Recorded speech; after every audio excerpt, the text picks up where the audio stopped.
katika alama za Kiyama, Mtume wa sallam anasema itafika wakati wanawake 50 watakuwa wanamkimbiza mwanamume mmoja. Kila mtu anataka huyu ndo amuoe. Wanawake 50, sikwambii 2 ama 3. Itafika wakati huo, lakini hawa akiwa na mume wake ndo mume wa kwanza ameolewa naye,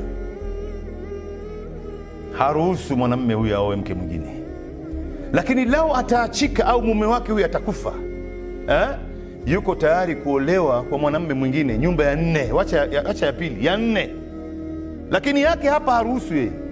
Lakini kwa wengine atakwenda tena, yuko tayari kufanya ile makosa ambayo mume wake lao angelifanya, yeye asingekubali kuolewa kwa siri. Hasa ya unashangaa wakati mwingine wanawake akili zao zinakwenda vipi yani. Ndio unaona wakaekewa sheria nyingi sana wanawake, lakini Mungu ameyaleta haya kwa kheri yenu nyinyi wenyewe. Ndugu dada zangu, mnayakatalia haya mambo, mnaweka vikwazo nyingi kwa sababu wanawake wengine pia wamekataa. Wewe unataka kama wao, kumbe wewe huoni hali ya mwanamume. Na wanaume wengine wameumbwa na nguvu za ndovu, ndugu zangu, nguvu ya kifaru. Wao si wanaume wote wako sawa.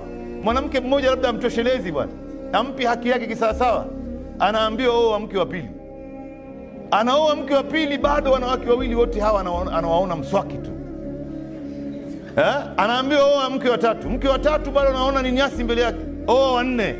Sasa ikishakuwa wanawake 4 hawakutoshelezi wewe mwanamume, itabidi ukapimwe kwa hospitali, angalia una matatizo gani, wewe una problem. Inawezekani wanawake 4 wote bado wewe umewashinda nguvu tu. Hii yote Mungu ameweka kwa sababu ya kuzuia maovu na kwa sababu ya kuleta adala katika ardhi na kueneza kizazi. Ina kheri nyingi ndani yake. Kwa ufupi ni hivyo.